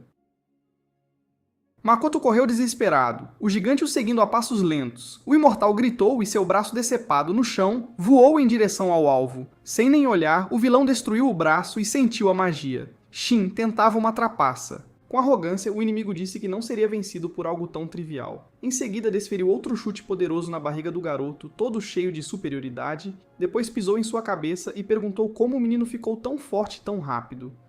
Ele avisou que continuaria batendo até ouvir a resposta. Pela expressão do rapaz, Kongu percebeu que a irmã devia estar por perto e disse que, depois de acabar com Shin, iria atrás de Minori para destruí-la também, só para ver se ela o divertia tanto quanto Makoto. Nosso protagonista ficou furioso, mas não conseguia se mover enquanto levava chutes na cabeça. Finalmente, o gigante esmagou sua cabeça com um pisão, planejando amarrá-lo antes que regenerasse. Porém, num piscar de olhos, o protagonista sumiu do chão e reapareceu atrás de Kongu. Relâmpagos vermelhos e negros crepitavam ao redor de seu corpo. Sua regeneração estava mais rápida do que antes. Shin some num piscar e surge diante do inimigo preparando um soco. Uma onda de choque explode do impacto das duas mãos, liberando energia massiva. Kongu nota que o garoto ficou mais rápido, mas o julga sem poder, certo de que está totalmente dominado. Ele solta mais punhos do que Shin aguenta e pergunta se a regeneração dele está falhando. Kongu acerta um soco no braço do garoto, fazendo-o explodir, e Shin reage com uma expressão de dor aguda. O vilão se pergunta quanto tempo a defesa fraca de Shin ainda vai durar. Em seguida, outro chute atinge o protagonista, que perde mais um braço. Chikara diz que ele só está regenerando e se defendendo sem pensar, chamando-o de incompetente. Ao ver Shin ensaiar um pequeno sorriso, pergunta por quê. O protagonista responde que acabou de lembrar de algo. Ele fica feliz que o Kongu seja um idiota sem cérebro. Shin percebe que todos os membros decepados estão imbuídos daquela energia vermelha e preta. Então nosso protagonista ordena que todas essas partes do corpo se movam. Seus membros cortados começam a atacar o vilão, que diz não ser afetado por golpes tão fracos. Ele se defende e contra-ataca todos os punhos, mas se surpreende com a força deles. Acha estranho, já que o garoto tremia de medo há pouco. Nosso herói ainda está amedrontado, mas algo começa a crescer dentro dele. Algo forte o bastante para canalizar todo o seu ódio nos ataques. Ele concentra um soco poderoso com o braço que resta, envolto por um raio mágico. Ao acertar, consegue pulverizar o braço do inimigo, deixando-o em choque. Shin o provoca, desafiando ele e Kongu para uma disputa de força. Isso enfurece o inimigo, que grita que vai transformar o imortal num saco de pancadas. Kongu investe como um touro, jurando que não vai mais se regenerar, vai ser despedaçado. Nosso protagonista então ordena que todos os braços decepados se unam. Ele cria assim um braço gigante e o usa para desferir o maior soco de sua vida. Ao conectar, o inimigo é lançado pelos ares pelo impacto colossal. Shin pergunta a Chikara como é perder numa disputa de força. Diz que todo o ódio e medo que os irmãos sentiram ficarão gravados no corpo do vilão. Uma semana depois da batalha com Kongu, vemos os heróis da guilda em sua base. Kira pergunta a Seiya se os preparativos para enfrentar o próximo Lord Demônio vão bem. Seiya responde que sim, que devem se esforçar por Abe Tarou. Por um instante, Haruto parece esquecer que o Tarou existe.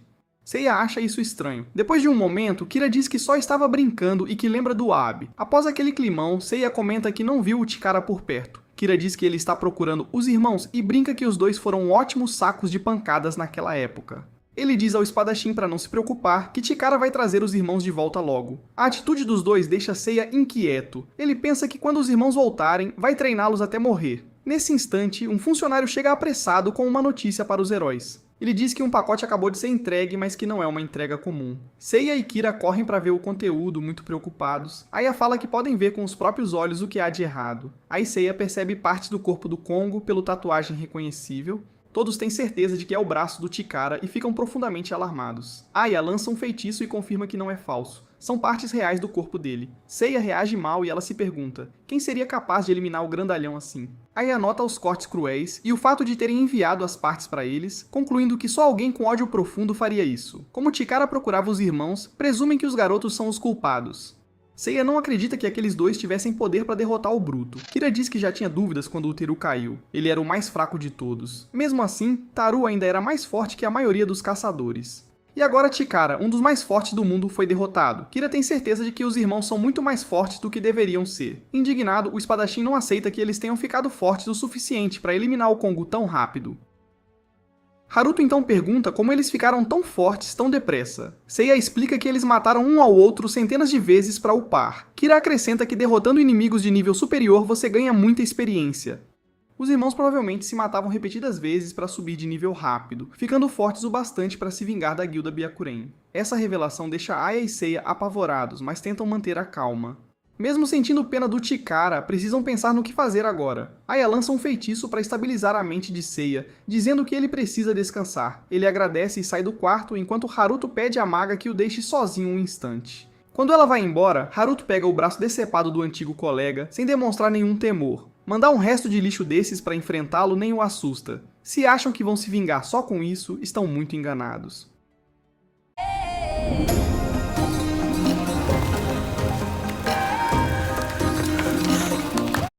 Estão muito enganados.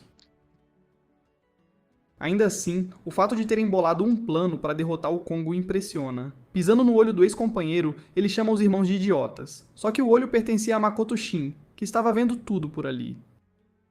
Agora que foi destruído, ele perde a conexão e decide voltar à base inimiga para coletar mais informações. Está preocupado com a Minori e volta para cuidar dela. Afinal, a garota estava esperando em frente à base da guilda.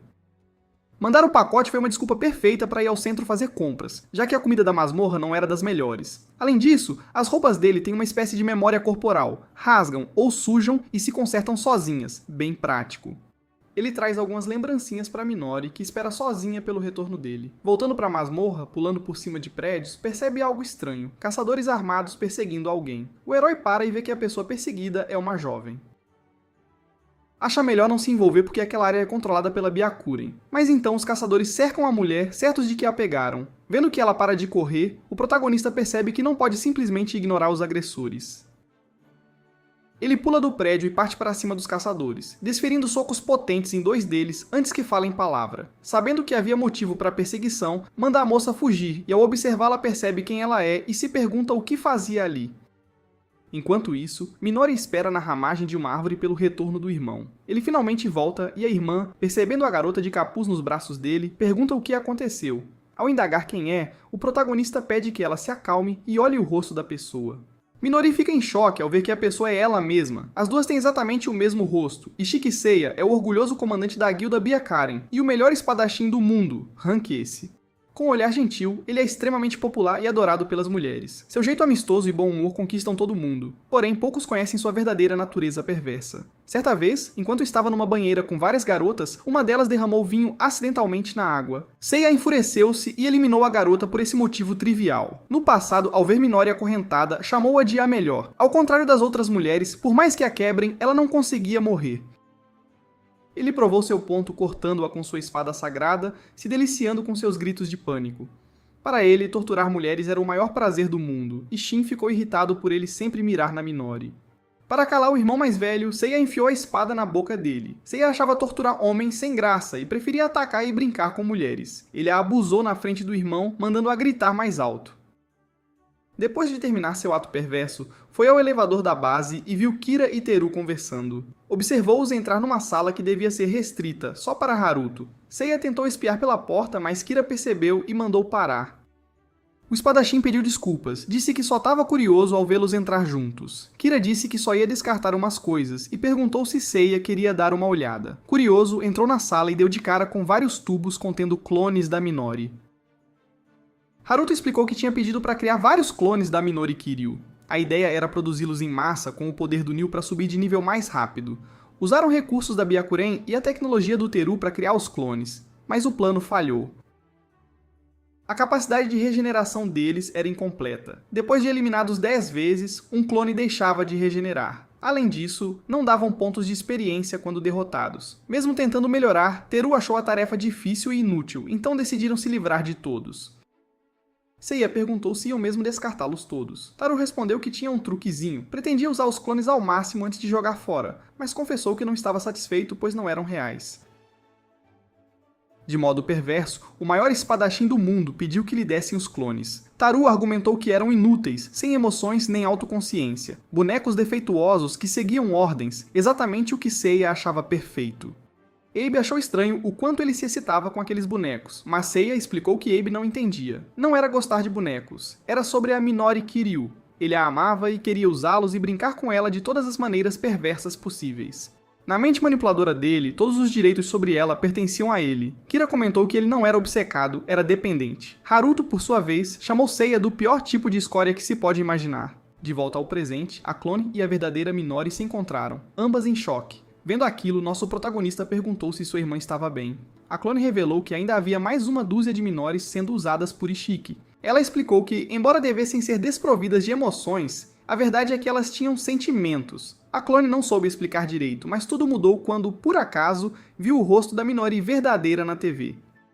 Algo quente nasceu dentro dela. Ao mesmo tempo, percebeu que o ódio e o rancor que sentia eram todos direcionados a Ishiki e Seiya. Assim que entendeu essa emoção, ela fugiu da mansão. Ela contou que havia outras como ela na mansão e pediu ajuda para salvá-las. O protagonista então sugeriu usar as clones para eliminar Seiya. A garota não entendeu como. Ele explicou que já que Ishiki não sabia que as clones tinham emoções, ele certamente baixaria a guarda perto delas. Eles poderiam usar essa estratégia para derrubá-lo. Minori, porém, perguntou o que aconteceria se ele descobrisse o plano. Quando ele respondeu que no pior cenário todos seriam eliminados, sua irmã ficou furiosa. Ela deu um tapa em Shin Makoto, argumentando que aquelas garotas não pediram para nascer, e agora que estavam vivas, não deveriam ser usadas como ferramentas e abandonadas para morrer. Aquelas garotas foram criadas a partir das células dela, e eram como suas irmãs. Se suas irmãs estavam pedindo socorro, era natural que ela quisesse salvá-las. Ela o confrontou, perguntando se sacrificar todas elas para alcançar um objetivo era de fato a chance perfeita de se vingar de Seiya. Nosso herói sentiu um peso na consciência, percebendo que isso o tornaria igual aos monstros de Byakuren. A clone então declarou que elas salvariam todas as outras. Para se redimir, o protagonista disse que eliminaria Ishiki e Seiya com as próprias mãos por tratar suas irmãs como lixo. Pediu desculpas por assustar a irmã e disse que iriam juntos à mansão para resgatar todas.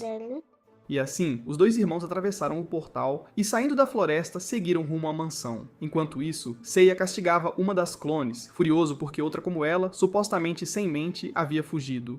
Ele puniu os outros por não terem impedido sua fuga. Depois mandou que caçassem a fugitiva e a trouxessem de volta, ordem que cumpriram sem demora. As clones de Minori correram pelas ruas da cidade perseguindo uma figura encapuzada. A perseguição seguiu até a garota encapuzada tropeçar num caixote e perder velocidade. Na hora, as clones aproveitaram para pular em cima dela e imobilizá-la no chão. Elas deram sinal de que acharam e capturaram o alvo e estavam voltando.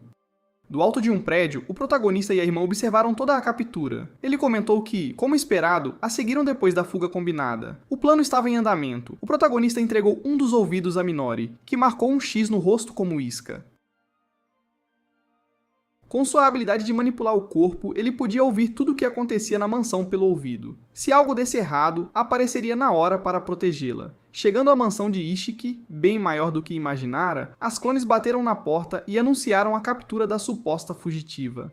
Seiya exigiu saber por que a número 10 tinha fugido. Fingindo submissão, Minori pediu desculpas, disse que havia perseguido uma sombra misteriosa, mas que já tinha resolvido e não haveria mais problemas. Ele a advertiu que se agisse por conta própria de novo, seria descartada. Naquele momento, Haruto chamou Seiya para uma reunião remota e ordenou que se livrasse dela antes de voltar. As clones obedeceram e nosso herói ouviu tudo pelo seu feitiço. As garotas levaram Minori ao lugar onde seria eliminada. No centro da sala, havia vários corpos de outras clones e a visão deixou a menina apavorada. Enquanto as outras limpavam o local e se livravam dos cadáveres, Minori começou a chorar, achando aquilo tudo cruel e horrível demais. A clone número 10 então disse à número 3 para fugirem juntas e evitarem aquele fim trágico. A outra, porém, perguntou por que fariam isso, já que servir ao mestre era seu dever. Minori tentou coordenar uma fuga, perguntando a todas se elas entendiam o que estavam fazendo.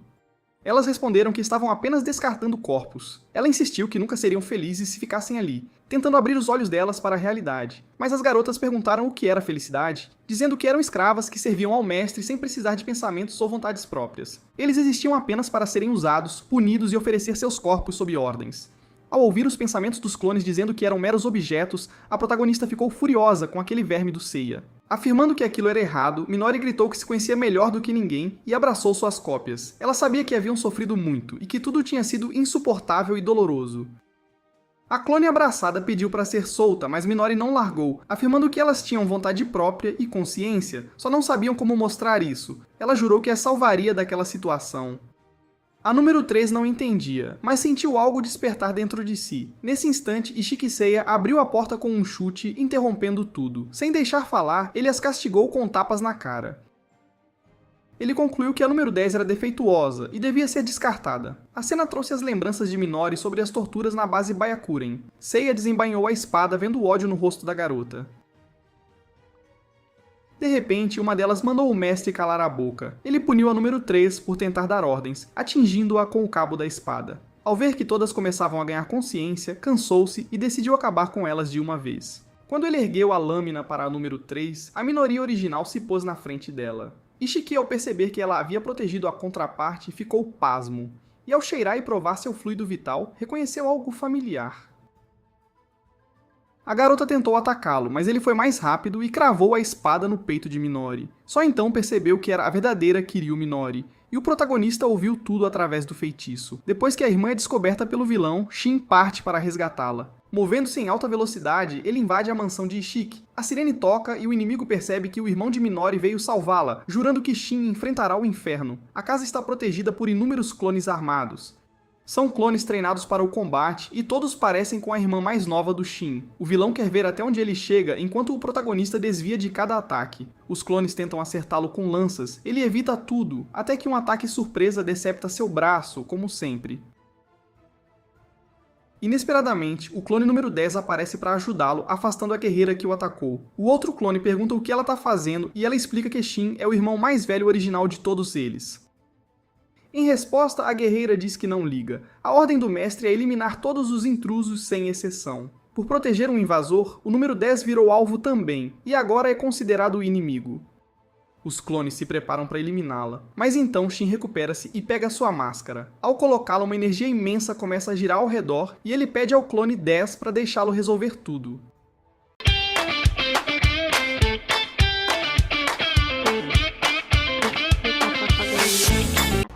Gritando gol da arquibancada ou brindando com a galera no bar. Redoxon Máscara. Ao colocá-la, uma energia imensa começa a girar ao redor e ele pede ao clone 10 para deixá-lo resolver tudo. Em outro lugar, Seiya rasga o rosto de Minori e ri enquanto ela grita de dor. Ele puxa o cabelo, cheira e se delicia com o aroma. Excitado, desfere um soco que a arremessa, agradecendo por terem eliminado Chikara e Taru, que já estavam lhe enchendo o saco. Seiya pergunta por que ela voltou depois de escapar de suas mãos, se voltou para ser dele de novo, e então chuta seu rosto. Tomada pelo ódio por ter sido usada, ele levanta, pega uma adaga e jura que nunca o perdoará. Seiya debocha, quer vingança por ter sido torturada por ele todos esses anos. Ela até mudou de caminho para tentar salvar os clones. Ele cutuca, e para provar pega o clone número 3 e decapita diante de Minori. Chocada, ela grita e tenta feri-lo com a adaga miúda, mas ele, mestre da espada, não recebe nenhum arranhão. Para mostrar superioridade, ele arranca os braços de Minori com sua espada azul sagrada e a chuta longe. Ele alega que os clones não são seres vivos e que ele só brinca com eles até quebrarem. Para provar, elimina outro naquele instante. Nossa heroína tenta salvar o clone caído e o encara com ódio puro. Exatamente o que Ishiki quer. Olhos cheios de desespero. Quando Minori se põe diante de outro clone para protegê-la, ele ataca de novo com a espada. Enquanto seus braços são decepados outra vez, ela lança um feitiço gritando para o vilão não se mover. Seiya, contudo, diz que ela não entende a situação. Aqueles que ela tenta salvar desesperadamente não passam de bonecas descartáveis inúteis. Vendo seu desespero, ele ri e diz que ela deve pedir direito. Ordena que Minori ponha a cabeça no chão. Quando ela o encara com ódio e recusa, ele crava a espada no estômago de outro clone perguntando se ela realmente não quer salvá-los. Então, tomado pela fúria, grita para ela obedecer. Ele a avisa que, se não se ajoelhar, continuará eliminando seus parentes e prova jogando pequenas adagas nos clones, derrubando-os um a um. Por fim, a garota cai de joelhos e implora para que pare. Ao arrancar outro clone, ele pergunta se pare é tudo o que ela sabe pedir. Com a testa colada ao chão, ela suplica que pare de atormentar os clones. Ele diz que só vai reconsiderar se ela tomar o lugar das suas bonecas inúteis. Apontando a espada para ela, manda que lamba sua bota, afirmando que ela não tem direito de recusar. Fere-a com a lâmina e diz que na presença dele só pode responder sim, senhor. Intimidada, Minori cede e responde que sim. Em seguida, abre uma porta mantendo a espada perto dela o tempo todo. Friamente e sádico, arranca-lhe a língua num só movimento. Coloca o pedaço na boca, mastiga e engole, comentando como é delicioso. Depois a agarra pelo pescoço, declarando que ela não vai escapar, e começa a rasgar suas roupas. Apontando a espada de novo para o pescoço, exige que ela mostre mais daquele olhar de pânico. Manda que lute, resista e no fim se submeta a ele. Quando está prestes a consumar, Seiya leva um soco brutal no rosto. Nosso protagonista, Shin, surge e desfere o golpe fortíssimo. Depois de acertar o inimigo, corre até a irmã para ver como ela está. O rosto dela mostra que sabia que o irmão viria. Enquanto isso, Ishiki se levanta furioso e pergunta o que ele fez aos clones na mansão. Shin responde que jamais eliminaria os clones, pois foram feitos a partir de sua irmã. Foi difícil, mas ele conseguiu incapacitar todos. Seiya acha o gesto entediante e diz que teria feito algo melhor com as bonecas, tipo aprisioná-las e violá-las na frente do irmão repetidas vezes. Nosso herói retruca que o mais interessante será quando o esmigalhar milhões de vezes. Shin lança outro soco, mas Seiya bloqueia com a espada e só o impacto o atinge. O vilão entende como conseguiu neutralizar os clones com tanta força. Logo em seguida, ele o arremessa longe e aplica uma técnica com espada infundida em magia de raio. O golpe arranca um dos membros de Shin, que, contudo, fica envolto por magia de controle mental e sai voando na direção de Ishiki. O soco vindo do membro decepado é devastador, arremessando o vilão e arrasando toda a área com o impacto. Ao alcançarem o salão, Seiya manda os clones formarem uma barreira para protegê-lo. Shin acha ridículo estar sendo protegido justamente pelas bonecas que tanto usou. Seiya rebate que pouco importa como ele as usa, são dele mesmo, e cortando a conversa, manda as garotas atacarem Shin. O herói desvia do ataque. Ele apanha vendo sua irmã original em cada uma delas, o que só o enfurece ainda mais. No momento em que Minori, sua irmã, tenta avisá-lo dos ataques, ela é atingida por trás. Com a irmã ferida, Shin se distrai e os clones o imobilizam.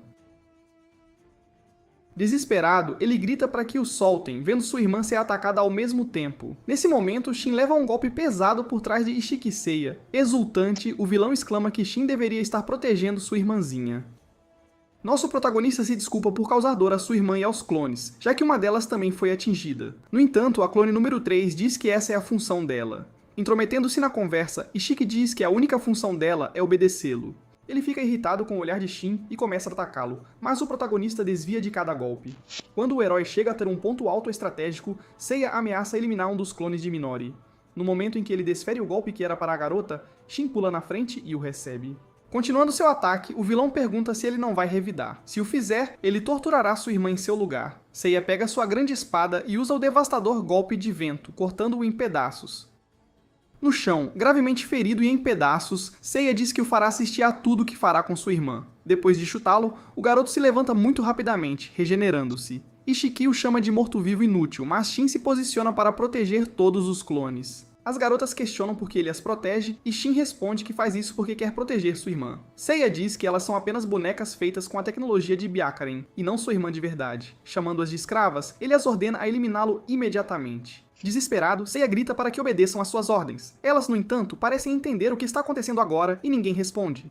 Agora, os clones começam a entender sua origem e a razão pela qual Shin os protege tão ferozmente. Todas percebem quem é o verdadeiro inimigo e começam a cercar o vilão de Byakuren. Elas se voltam contra Seiya por ter machucado seu irmão e o vilão se desespera com a revolta delas. Ao entenderem sua natureza como clones de Kiryu Minori, elas percebem que são seres vivos e parte da mesma entidade, compartilhando uma profunda conexão com a original. Por causa disso, as memórias que a Minori original experimentou começaram a surgir nas mentes dos clones, revelando cenas onde seu irmão mais velho, Shin, tentava desesperadamente protegê-las. Shin entende que a habilidade de manipulação física dela permite ao usuário controlar partes de si que foram separadas. Completamente fora de si, Seiya grita ordenando que as bonecas o obedeçam, pois ele é o mestre delas.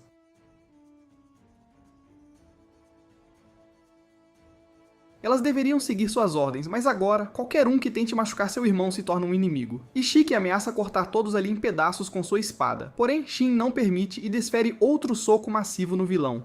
Enquanto ele cai no chão, Seiya é atacado por um clone de Minori empunhando uma lança. Caído e derrotado, o vilão é confrontado por Shin, que pergunta como ele deveria acabar com ele. Como já havia sido estabelecido, a Minori original deseja fazê-lo pessoalmente. Ela não ficaria satisfeita a menos que se vingasse com as próprias mãos. Enquanto os clones imobilizam os braços e pernas de Ishiki, ele implora para que parem. Minori então invoca um martelo gigante e usa a imensa arma para golpeá-lo, mas um único impacto não é suficiente para satisfazer sua fúria. Kiryu Minori está determinada a deixá-lo em pedaços antes que sua voz se apague completamente. A clone número 10 interrompe o momento para relatar que todas sofreram uma dor inimaginável. Assim como dezenas delas foram derrubadas por Seiya, ela exige que ele sinta o mesmo, desejando ver Ishiki sofrer ainda mais. Shin entende a dor e o abuso que elas passaram ao serem repetidamente eliminadas. Foi um verdadeiro inferno na Terra. É revelado que no porão da mansão, uma criatura de masmorra é mantida viva e drogada para violentar qualquer ser vivo, incluindo homens. Como um caçador que se opôs a Seiya. Todos concordam em usar esse método cruel para a vingança final. Minori e Shin acompanham a número 10 ao porão, onde acorrentam o vilão com grilhões de ferro. Desesperado, Ishiki observa enquanto a cela é aberta. A criatura gigantesca, um carvalho imperador, emerge diante do falso herói que chora em pânico. Disse que um único espécime dessa espécie possui o poder de criar um país inteiro. Originalmente, a criatura só se interessava por mulheres, mas devido às drogas e modificações de Byakuren, ela começou a atacar homens sem distinção. Minori fica enojada com a cena e Shin prefere desviar o olhar. No momento em que a criatura rasga as roupas de Ishiki e lambe os lábios, as cortinas caem, encerrando a visão perturbadora. Minori e seu irmão estão visivelmente abalados e exaustos, desejando apenas descansar. Os clones se oferecem para preparar chá, agradecendo a Shin por salvá-las e por não ter eliminado nenhuma delas durante a batalha. A número 10 expressa profunda gratidão, sem saber como retribuir ao irmão original. Ele aceita os agradecimentos delas e pede que o levem para dar um rolê pela mansão, pois precisa coletar comida e informações sobre a guilda Byakuren. Enquanto a número 3 o guia, a número 10 decide permanecer lá até que a tortura termine. Durante a conversa, a garota confessa que não sabe o que fazer no futuro, pois foi criada sem escolhas e teme que o mundo não as aceite. Shin a conforta, afirmando que isso é uma mentira porque ele mesmo as aceita. Ele as assegura que não precisam buscar um significado imediato para seu nascimento, apenas precisam viver. Então, a número 3 promete que viverá o melhor que puder. No entanto, do nada, ela é decapitada com um corte preciso e limpo, eliminada bem na frente de seu irmão. Atrás dela, Kira Haruto aparece, que não via nosso herói há muito tempo. Para chegar a esse ponto, o herói de Byakuren havia eliminado todos os outros clones. Ele enfrenta Shin e com um sorriso sádico diz que está feliz em celebrar o reencontro emocionante deles, mas que ainda precisa eliminar todos os presentes. Ele desfere um corte preciso com sua espada, decepando as duas mãos de Shin. Kira comenta que ele não reagiu a tempo. Enquanto seus membros decepados se regeneram, nosso protagonista avança, desferindo um soco que irradia magia, mas erra quando seu inimigo desvia. Haruto o acha muito mais lento do que esperava. Shin tenta atacar repetidamente, mas erra cada golpe. Kira diz que ataques impensados são inúteis contra ele e demonstra como se faz, preparando um feitiço. Seu ataque destrói uma grande parte da mansão e atinge os braços de nosso herói. Vendo o dano que causou, Makoto o chama de monstro. Kira zomba dele, achando curioso um imortal dizer tal coisa. Com um braço destruído, nosso herói tenta ativar sua regeneração o mais rápido possível. No entanto, ele cai em desespero ao perceber que sua habilidade não está funcionando. Kira revela que um feitiço em sua espada impediu a regeneração de Shin. Nosso herói sente medo, pois Kira é diferente dos outros membros de Byakuren. Ele não consegue imaginar uma maneira de derrotá-lo e agora só quer garantir que sua irmã escape. Portanto, ele não se importa se não sair de lá vivo. Shin então pergunta como ele descobriu sua localização. Kira explica que o relatório de Ishiki parou, então ele veio verificar a situação e encontrou Makoto. Foi sorte para Kira, mas azar para nosso protagonista. Haruto então pergunta quem mais está na mansão, já que o protagonista usou o plural ao se referir aos presentes. O falso herói sabe que a irmã de Shin está lá, mas não tem interesse em vingar seus camaradas caídos. Na verdade, ele está até feliz que os membros da guilda foram eliminados, pois isso significa que Shin e seus companheiros subiram de nível ao derrotar membros de Rank S. Isso significa que se Kira os eliminar agora, ele ganhará muitos níveis. Nosso herói pensa que ele é completamente insano. Embora ele concorde em parte, o falso herói não se importa. Em um instante, ele desaparece da frente do protagonista e reaparece, cravando sua espada no estômago dele. O golpe o fere gravemente, que enquanto Shin cai derrotado, Kira ganha um número absurdo de níveis, sentindo uma euforia avassaladora. No entanto, Shin se recusa a desistir. Ele invoca um feitiço que prende os pés de Kira, declarando que ainda o eliminará. Usando a cúpula sagrada do santuário, Kira repele nosso herói, enviando-o pelos ares e declarando que não será derrotado.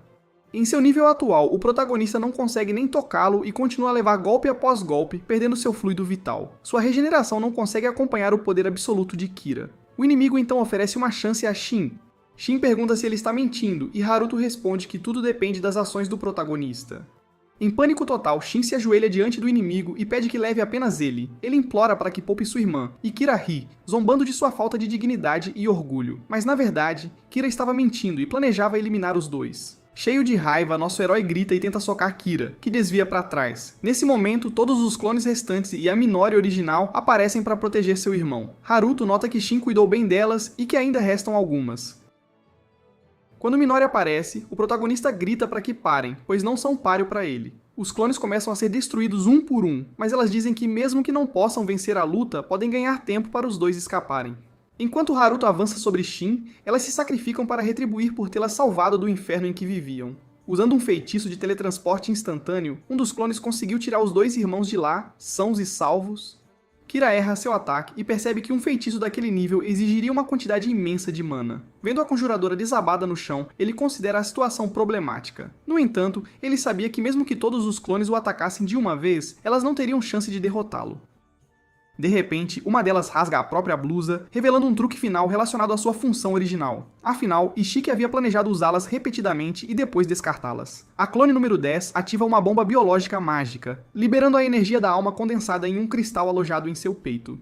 Com suas últimas forças, elas agradeceram a Shin e Minori antes de se detonarem, explodindo a mansão inteira com um poder avassalador. Sigiri Aya era considerada a mulher mais bonita da guilda Byakuren.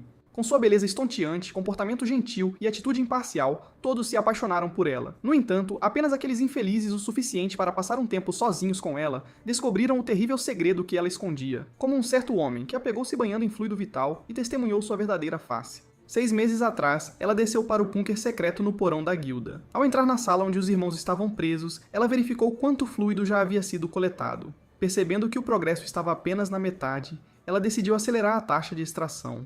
Quando a máquina parou, ela mesma foi ao painel e a ligou novamente. Os irmãos indefesos viram um ventilador gigante se materializar bem abaixo deles. As lâminas começaram a girar em uma velocidade vertiginosa, e os dois entraram em pânico enquanto eram lentamente moídos. Enquanto observava a cena, a maga Aya gargalhava sadisticamente. Embora esse método não a ajudasse a subir de nível, não tinha importância para ela. Contanto que ela pudesse obter o molho de tomate deles para se deliciar, isso era suficiente. Ela sempre imaginou que imortais pareceriam zumbis. Nunca que teriam uma pele tão macia. Não importa o quanto fossem torturados, a pele deles sempre se regenerava, tornando-se tão lisa quanto a de um recém-nascido. Este era o maior sonho de uma mulher, a juventude eterna. Com beleza e juventude duradouras, homens e dinheiro viriam até ela sem nenhum esforço. Ela sentia uma profunda inveja dos irmãos por terem nascido com essa habilidade. Apenas bebendo o fluido vital deles, ela poderia manter sua juventude e pele radiante para sempre. Ela havia encontrado a fórmula para a juventude eterna e queria ainda mais daquele sangue precioso para si. O líder da guilda observava tudo com uma expressão orgulhosa. De volta ao presente, quando o líder da guilda chega à cena, ele não encontra mais os irmãos. Ele imediatamente se pergunta se os dois conseguiram escapar. Kira então liga para Aya, fingindo simpatia, mas a maga está furiosa. Ela pergunta com a voz carregada de raiva, onde estão os irmãos e por que ele ainda não os capturou. Kira informa que eles eliminaram Seiya e escaparam novamente, mas Aya não poderia se importar menos. Ela só quer que ele os capture o mais rápido possível. Kira não entende a pressa, afinal, eles ainda têm muito sangue em estoque. Ela, no entanto, argumenta que o sangue precisa ser fresco para ser mais eficaz, pois sem um suprimento constante, sua beleza e juventude desapareceriam. Kira diz que não se importa com a juventude dela e reclama que ela está gritando demais. Aya o chama de inútil e ordena que ele pare de brincadeira e encontre os fugitivos imediatamente. A expressão de Kira escurece. Ele pergunta desde quando ela se tornou tão importante a ponto de lhe dar ordens e diz para ela capturá-los sozinha, já que deseja tanto o sangue deles. Kira a provoca ainda mais, dizendo que se ela ficar tão estressada, acabará com rugas. O comentário a enfurece ainda mais. Incendiando toda a área ao seu redor com sua raiva, a maga decide que irá procurar os dois pessoalmente. Chegou aquela que você ama. A que faz o Brasil inteiro. Incendiando toda a área ao seu redor com sua raiva, a maga decide que irá procurar os dois pessoalmente.